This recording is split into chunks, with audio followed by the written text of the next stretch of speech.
Muchas gracias.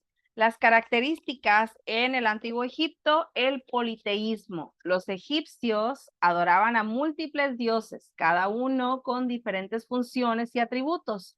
Ra, como ya vimos en el video, el dios del sol, Osiris e Isis eran algunas de estas deidades principales. Y tenían la creencia en la vida después de la muerte. La religión egipcia enfatizaba la importancia de la vida después de la muerte, lo que llevó a prácticas funerarias elaboradas como la momificación y la construcción de tumbas monumentales, en este caso las pirámides.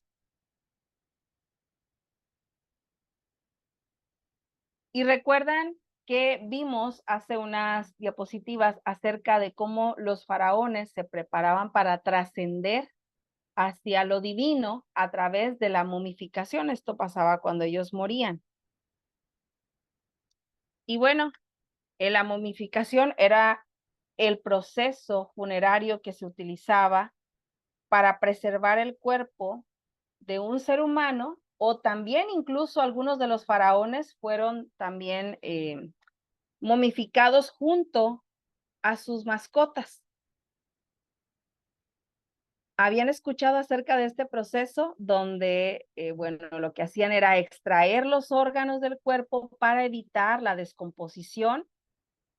El cerebro, por ejemplo, se extraía a través de las fosas nasales con un gancho de metal. Fíjense qué curioso, ¿verdad? Otros órganos como los pulmones, el hígado, el estómago, los intestinos, se extraían mediante una pequeña incisión en el abdomen. Y estos, una vez que eran extraídos, se conservaban en unos vasos que se colocaban en la tumba del cuerpo momificado. Esto para que entonces el faraón pudiera trascender hacia lo divino. El culto faraónico. El faraón, como ya habíamos visto, considerado como un dios en la tierra, el mediador entre los dioses y los hombres, Los 5 dioses significaba egipcios su más poder poderosos en ganaron. absoluto.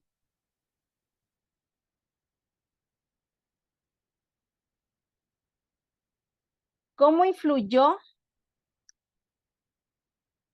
la religión egipcia? Bueno, también lo hizo a través de la arquitectura monumental, la literatura, el arte, dejando un legado que perdura hasta el día de hoy. La religión egipcia duró más de 3000 años, evolucionando con el tiempo, pero manteniendo sus elementos esenciales. ¿Hasta cuándo? Hasta la llegada del cristianismo, que además no solamente el cristianismo reemplazó sus creencias, también lo hizo el islam. Ahora vamos con Mesopotamia. ¿Qué había en Mesopotamia? Bueno, en el actual Irak vamos a encontrar las primeras ciudades-estado como Sumer, Akkad, Babilonia y Asiria. La religión mesopotámica fue una de las primeras en estructurarse formalmente, reflejando la complejidad social y política de las civilizaciones que la practicaban. También eran politeístas, con un panteón de dioses asociados con aspectos naturales y sociales, como Anu, el dios del cielo, Enlil, el dios del viento, y Marduk. ¿Les suena Marduk? Dios principal de Babilonia. Estas eran sus deidades clave. Mitos y cosmogonía. Los mitos mesopotámicos, como el poema épico de Gilgamesh, exploraban temas como la creación, la relación entre dioses y humanos y el destino. Tarea número 2. Van a investigar sobre el poema de Gilgamesh. ¿De acuerdo? Y además, si me apoyan, va a ser muy bueno que compartan cuáles son sus apreciaciones en un mensaje en el grupo de WhatsApp de hoy hasta el viernes, ¿de acuerdo? Esta tarea va a ser de aquí al viernes para que ustedes lo vayan comentando, lo podemos ir comentando ahí en el grupo de WhatsApp. Muy bien. Esta es la tarea número 2. Y el sigurat era una estructura piramidal que servía como templo y centro de culto en las ciudades mesopotámicas. Es esta que pueden ver aquí en la imagen. Es lo que sería la representación precisamente de este sigurat. Era el centro de culto de las ciudades mesopotámicas, donde, fíjense bien, se creía que los dioses descendían para interactuar con los humanos. En este centro, que tenía una estructura piramidal, pero no en forma de pirámide, era donde los seres humanos podían, según su creencia, interactuar con las divinidades. ¿Cómo se difundió la religión en Mesopotamia? A través de las conquistas y de la influencia cultural de los imperios mesopotámicos, como el babilónico y el asirio, extendiéndose por el creciente fértil. ¿Han escuchado hablar acerca de la escritura cuneiforme? Seguramente ahí en historia, ¿verdad? Hemos escuchado, bueno, algunos vestigios que se han encontrado son como este, que fue la primera forma de escritura. ¿Para qué fue utilizada? Para registrar mitos, rituales, y permitió preservar y transmitir las creencias religiosas.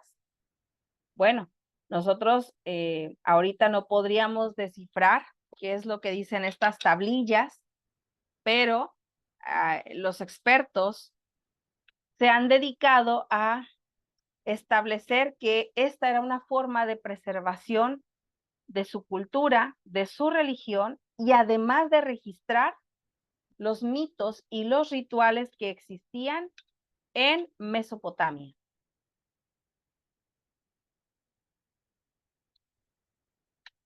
El Código de Hammurabi. Este influyó también en la forma de establecer las leyes, así como en la arquitectura, la construcción de zigurats, y en la literatura. Los reyes mesopotámicos justificaban su poder afirmando que eran elegidos por los dioses para gobernar. ¿Qué tanto perduró la religión mesopotámica? Bueno, estuvo un gran periodo, sin embargo, decayó con la llegada de nuevos imperios y religiones. Sus mitos y conceptos influyeron en otras tradiciones religiosas como el judaísmo y posteriormente el cristianismo y el islam. ¿Por qué les comparto esto? Porque en el poema de Gilgamesh, les voy adelantando un poquito, vamos a encontrar un relato que no nos es desconocido sobre la creación, pero váyanlo viendo en un chance que tengan, en un tiempito que tengan, lo vamos comentando en el grupo de WhatsApp.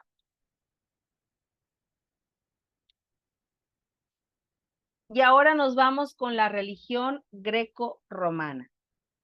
Nació de la fusión de las creencias griegas y romanas con influencias de otras culturas del Mediterráneo, como la egipcia y la mesopotámica.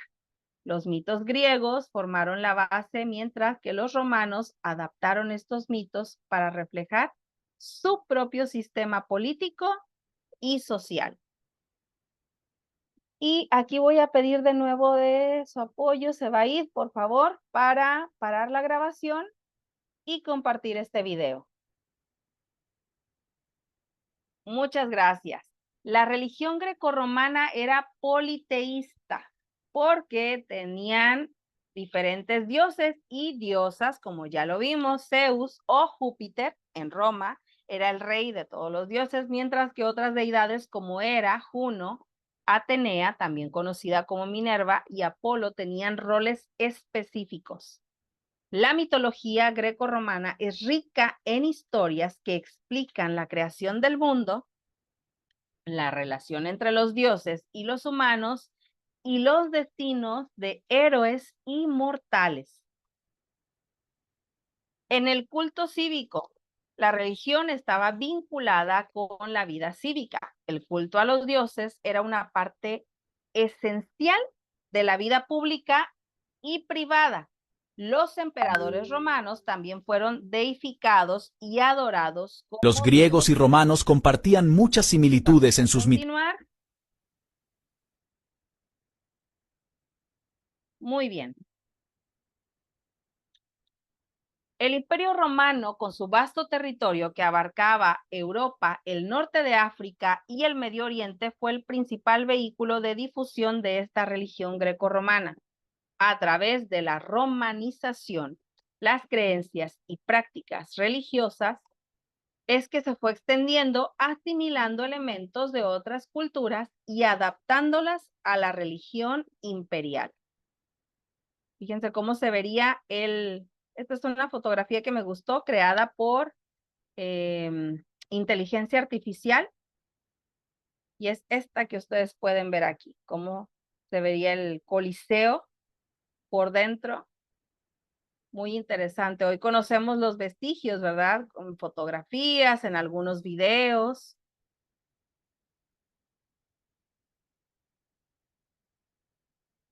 Fíjense, influenció la religión grecorromana a la filosofía con pensadores como Platón y Aristóteles, la política legitimando el poder imperial y las artes en la escultura, la literatura y el teatro. Además, la religión jugó un papel crucial en la cohesión del imperio, ya que el culto a los dioses y a los emperadores fomentaba la unidad y la lealtad del Estado. ¿Cuánto tiempo perduró? Con la expansión del cristianismo y su eventual adopción como religión oficial, del Imperio Romano, la religión grecorromana fue decayendo, pero dejó un legado importante en la cultura, el arte y la filosofía occidental.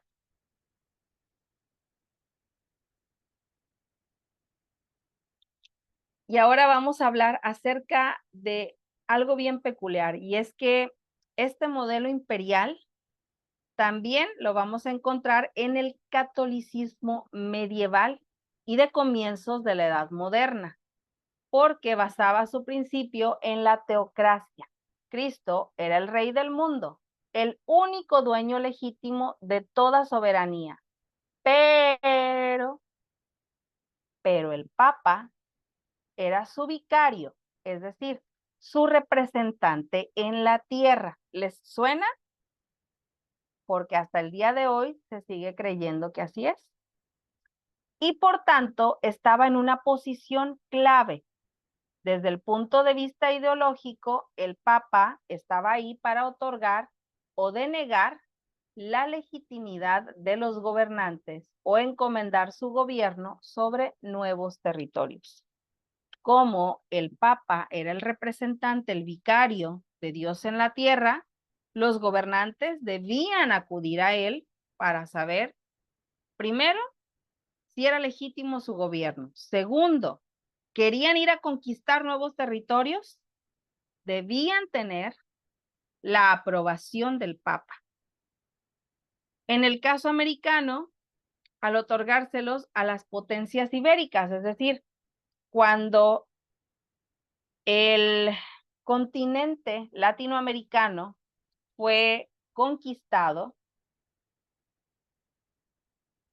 todos estos barcos y estas expediciones tenían que traer la anuencia del Papa, porque una vez que tenían el permiso, que tenían su bendición, entonces podían salir hacia las Indias, decían ellos, y encontrar un nuevo territorio. Y así fue como tenían el derecho soberano para conquistar o para descubrir, que de hecho América pues no es que se haya descubierto, ya existíamos, más bien fuimos colonizados.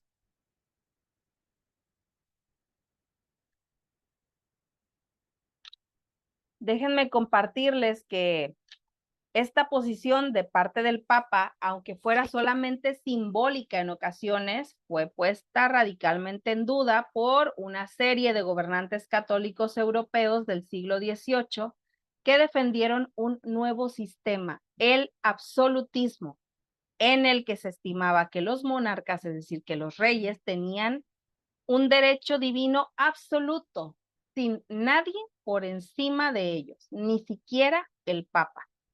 Solamente Dios estaba por encima de los monarcas y debían rendirle cuentas a él y no al Papa. Su poder estaba justificado en la elección divina que marcaba su éxito como gobernantes. El centro de la identidad religiosa y simbólica escoraba de modo claro hacia el monarca en estos sistemas absolutistas, lo mismo que lo hacía a favor del Papa en el modelo teocrático. Es decir, en la Edad Media, el Papa es quien se dice el representante de Dios en la tierra y todo tenía que pasar a través de ellos, quienes eran los nuevos gobernantes, los nuevos territorios que se querían conquistar, pero llega un punto, es decir, en el siglo XVIII, cuando los reyes empiezan a decir, esto no va a ser así. Nosotros somos los que tenemos el poder absoluto. Nosotros somos los representantes de Dios en la tierra. Y entonces empiezan a separar el Estado y la iglesia. Y ya no tenían que pedir su anuencia ni su bendición. Y a este periodo se le conoce como el absolutismo. Los sistemas en que ya solamente los que gobernaban eran los reyes sin necesidad de consultarle al Papa.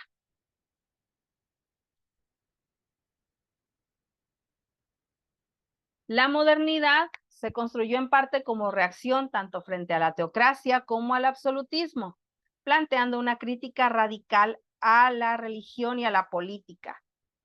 Veremos más a detalle en las siguientes clases cómo es que esto tiene también una justificación religiosa de la tiranía.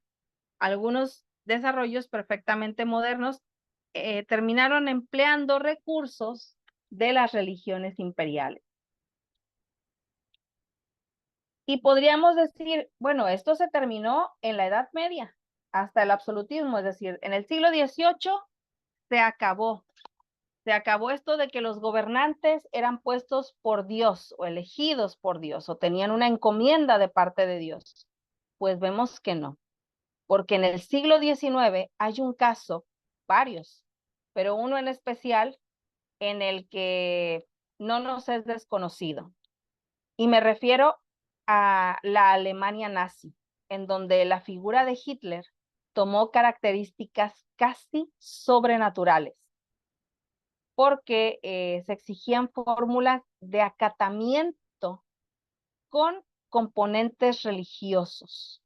Por ejemplo, fueron conscientes los testigos de Jehová en aquel entonces que se negaron a pronunciar la famosa frase Heil Hitler. Y todo aquel que se oponía al gobierno de este personaje, pues era llevado a los campos de concentración. Cuando no solamente en una cuestión religiosa estaban en contra de este personaje, sino que también de tener ideologías políticas distintas, eran llevados a los campos de concentración y exterminados. Fue tal el poder que llegó a tener que algunos lo consideraban como un dios o un semidios en la tierra. Así que no se terminó esto con el siglo XVIII. En el siglo XX vamos a encontrar, además de Hitler, a otro personaje también que tuvo un gran auge en Rusia, y me refiero a Stalin, donde desarrolló el denominado culto a la personalidad, centrado en identificar el país o incluso al propio comunismo como ideología con la persona del líder, al que se le daba un tratamiento cuasi religioso, es decir, era comparado lo que hacían con él como líder a, digamos, un adoctrinamiento religioso. Y no solamente fueron Hitler y Stalin, también lo vamos a ver en China. porque en el gobierno de Mao Zedong, optó por instrumentos ideológicos parecidos, es decir, una forma de tener a la gente dentro de este sistema era con prácticas casi religiosas.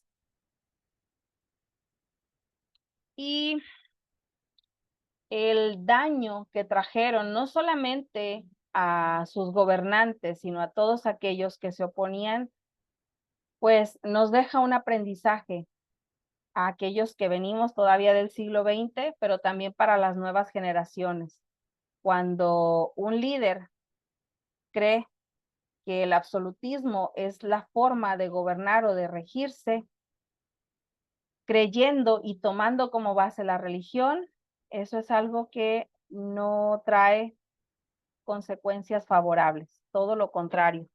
Son sistemas que han traído muerte y además que han dejado muy resquebrajada a su población. Terminamos con las religiones imperiales y ahora vamos a ver un poco acerca de las religiones universales. Las religiones universales o universalistas se caracterizan por tomar a toda la humanidad como comunidad de posibles fieles. Aquí no está centrada en un país solamente o en una extensión territorial o en aquellos territorios que iban conquistando. Aquí es todo el mundo. Por eso se les llama religiones universales o universalistas. Todos podemos ser, posibles fieles. Ofrecen un mensaje que trasciende los marcos tanto étnicos o nacionales como de cualquier tipo. Y pueden englobar múltiples perfiles de posibles seguidores.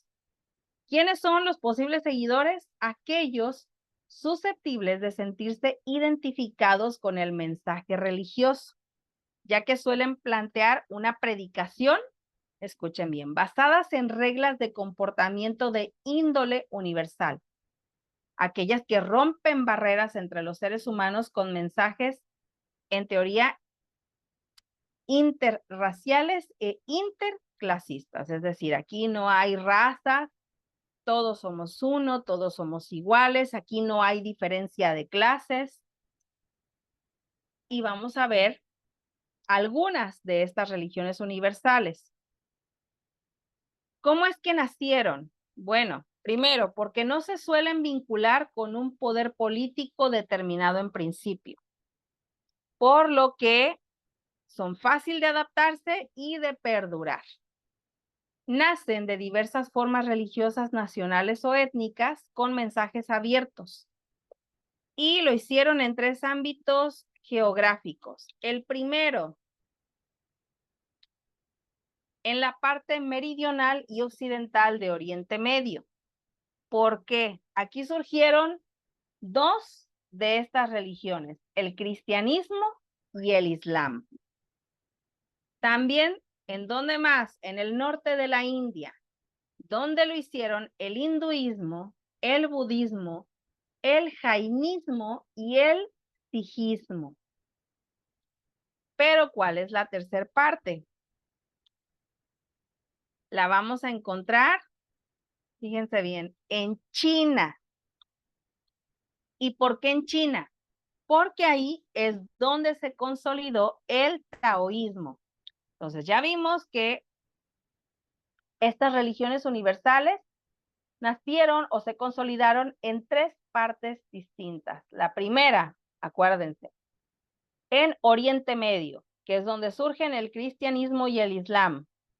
La segunda, en la India, donde vamos a encontrar algunas otras de estas religiones, como el sijismo. Y la tercera en China, donde se consolida el taoísmo. ¿Qué es algo notable que vamos a encontrar en las religiones universales? Bueno, que tienen un impacto mayor al momento de estarse extendiendo o expandiendo, porque tienen una fuerte vocación misionera. Por ejemplo, el budismo, que fue la religión mayoritaria a escala mundial durante más de un milenio, entre el cambio de era y el siglo XII. Y otra más, el cristianismo, la religión con mayor número de fieles en la actualidad, más de 2.000 millones de seguidores y con una presencia global importante. Esto como mayoría, es decir, que somos la religión mayoritaria a partir del siglo XVI. Pero quien va ganando cada vez más adeptos es el Islam, con más de 1.200 millones de fieles. Y fue la religión mayoritaria entre los siglos XII al XVI.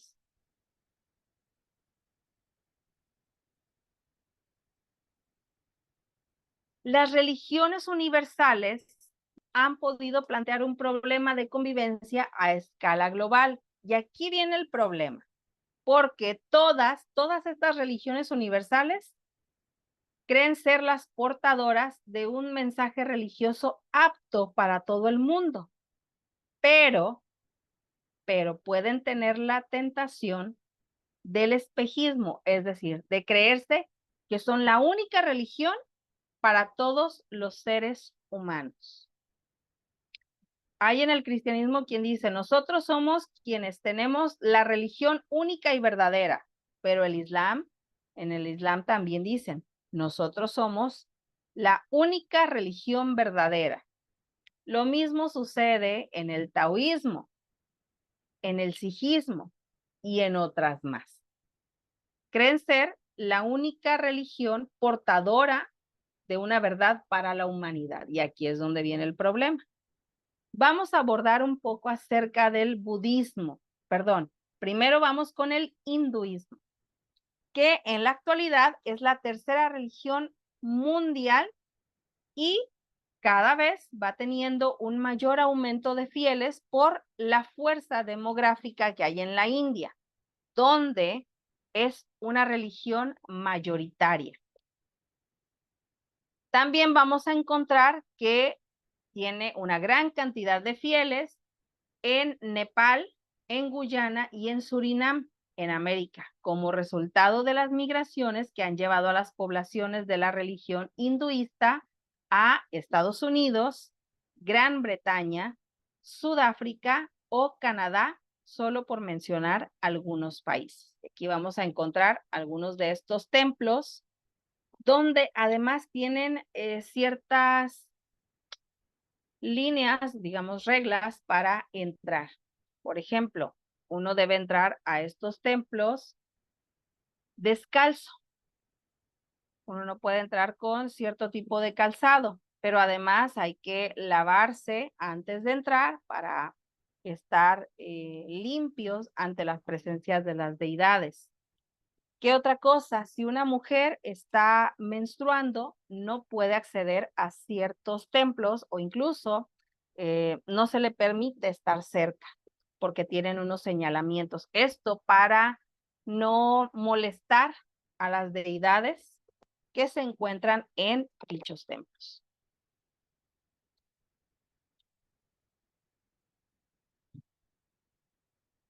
Y de nueva cuenta voy a pedir al seminario si de favor puede pausar la grabación por un momento. Empezó a ganar adeptos.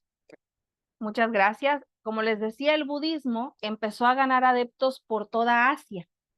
Tanto así que esto se debió al gran desarrollo misionero que tuvieron.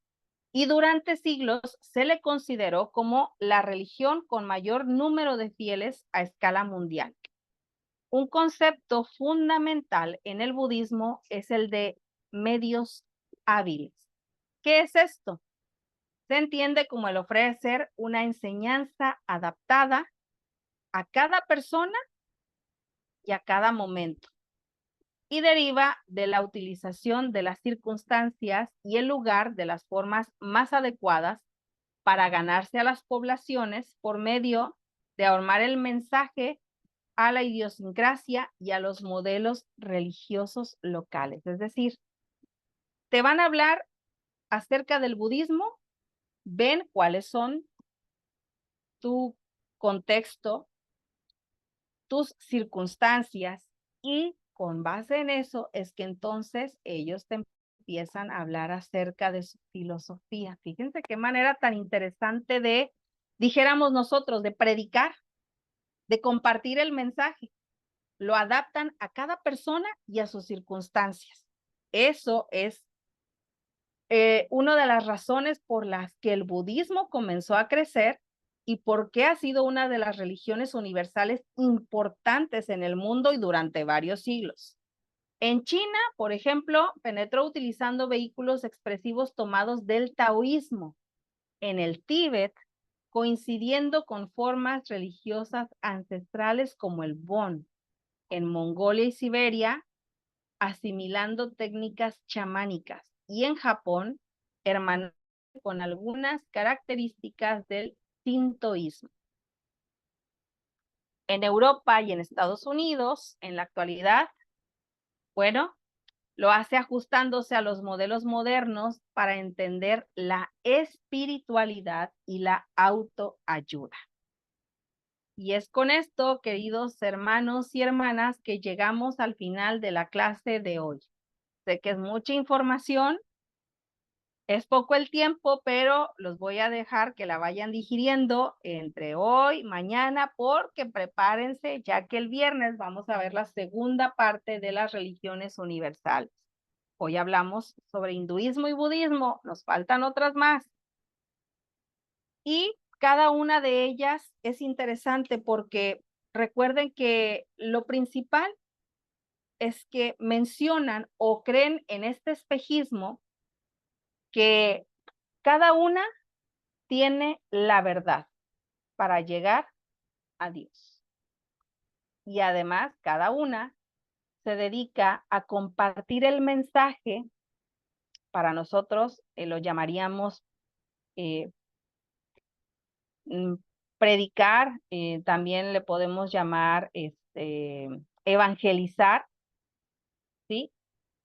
Pero todas lo hacen desde un enfoque muy peculiar.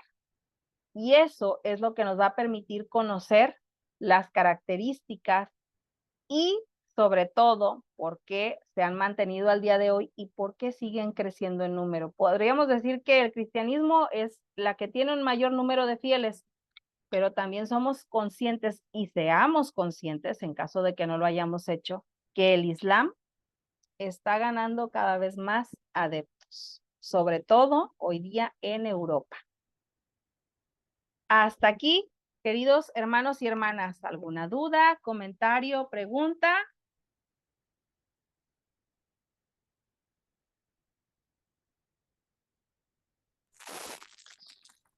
Interesante, muy amplio,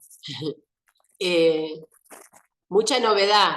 Bueno, novedad es más o menos, o sea, sí, esto de que me miran cómo soy yo y entran por lo que yo creo y me dan su postura, y si soy dormida, me llevaron. Es peligroso. Es peligroso, pero también tendríamos que replantearnos en nuestro caso cómo es que les estamos presentando a Jesús a las personas.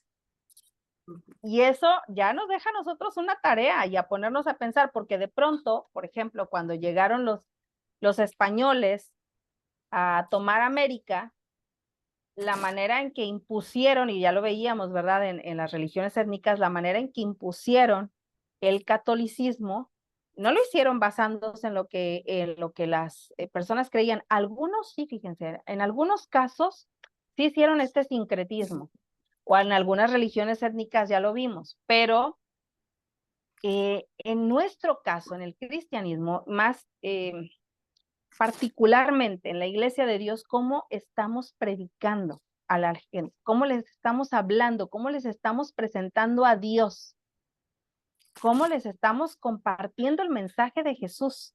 Vemos las circunstancias de las personas, vemos cuáles son sus necesidades Y esto nos debe causar ruido, porque decir, bueno, yo no llego a imponerte, llego a ver qué es lo que tienes a tu alrededor y entonces en ello que tú vayas descubriendo a Jesús, que vayas descubriendo la verdad.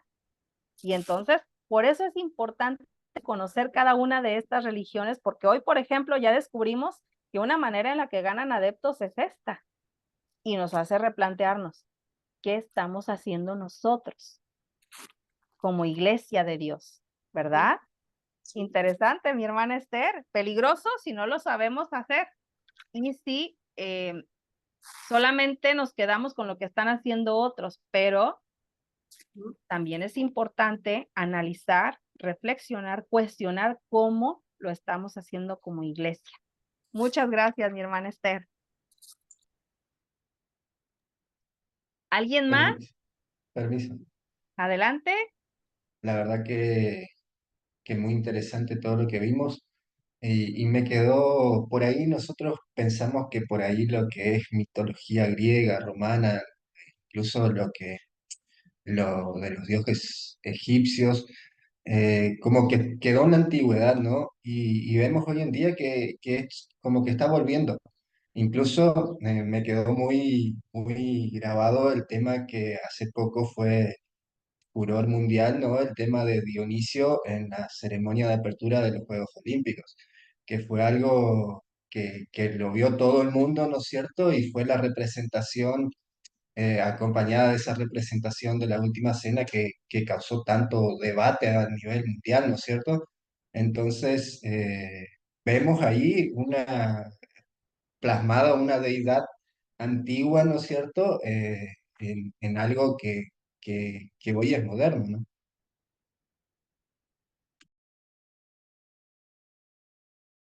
Así es. Y lo iba a poner, pero dije, no, no quiero causar más polémica de la que ya hubo para no meterme en problemas y para no meterlos a ustedes en problemas. Pero sí, hoy día, y déjenme decirles que así como les compartía que en las religiones étnicas están resurgiendo, bueno, estos temas también lo vimos a nivel mundial. El que no lo vio fue porque no se enteró que hubo olimpiadas, pero todos lo vimos en esta apertura y fue bastante llamativo. Como es una forma también, y lo vamos a ver más adelante, como hoy día están presentando y resurgiendo ciertos movimientos con un fin, lejos de informar, más bien de desestabilizar o de hacer un llamado, causar ruido, sobre todo a las nuevas generaciones. Por eso les decía, descarguen TikTok, se van a dar cuenta, uno, que la información está a un clic de distancia. Dos, que los videos son más cortos, pero tres, cómo está llegando la religión y la religiosidad a las nuevas generaciones. Cómo les están planteando estos cultos antiguos o de civilizaciones antiguas y cómo les llama la atención. Y no solamente eso, sino que ustedes van a poder ver sobre todo grupos de jóvenes y adolescentes que están siendo cautivos en estos nuevos movimientos religiosos. ¿Por qué les digo esto?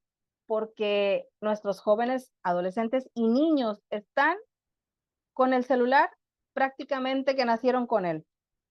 Y nosotros como adultos tenemos la enorme responsabilidad de informarnos sobre qué es lo que les está llegando y actuar al respecto, sobre todo en la iglesia, porque ahí es donde, como decía mi hermana Esther, ¿verdad? Si uno no está firme, cualquier filosofía de vida viene y te presenta una verdad y vámonos.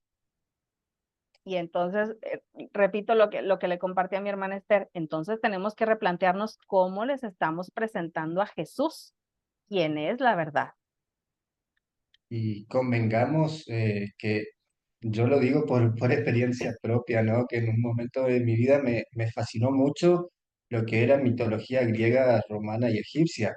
Si uno se interioriza y se va analizando lo que eran los dioses, los héroes, es muy atrapante estudiar la mitología, desde el nacimiento de la mitología griega con Cronos, Zeus, que Cronos se comía a sus hijos y todo. Es como una telenovela que te va llevando a que sigas eh, eh, analizando todo y después termina, ¿no es cierto?, con los héroes como Hércules, donde vos decís, ah, cómo quisiera ser Hércules, ¿no es cierto? Y eso, como nos explicaba, ¿no? Va atrapándole más a los chicos, a los jóvenes, ¿no? Les llama mucho la atención.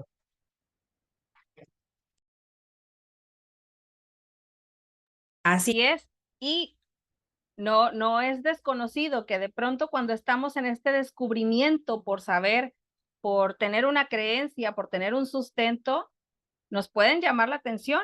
A mí también en el caso de la civilización egipcia, fue algo que durante mucho tiempo me fascinó y ahí encontré, por ejemplo, el caso de Akenatón y cómo además algunos creen, algunos estudiosos creen que su ejemplo o lo comparan o algunos también mencionan que por ahí fue un predecesor de Moisés, pero es que si uno se va adentrando y le va leyendo y no tienes una fe firme, una postura firme ante todas estas filosofías, religiones, es fácil que uno se vea atrapado, se vea envuelto en ellas y nosotros necesitamos saber en dónde estamos cimentados, pero también compartirles a estas nuevas generaciones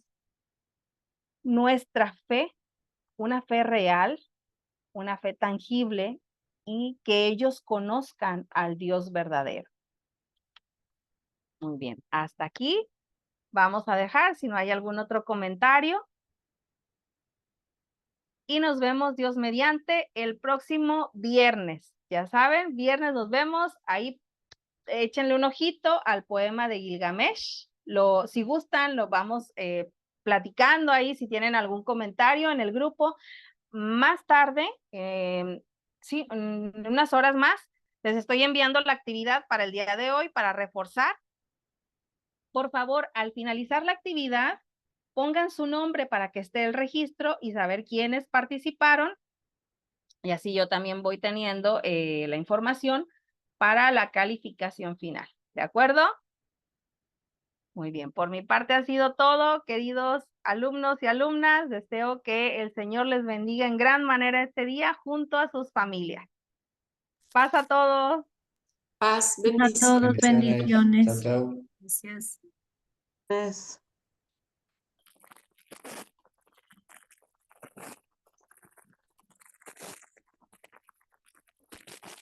Hermanos del Sebair, si gustan finalizar la grabación, por favor, muchas gracias.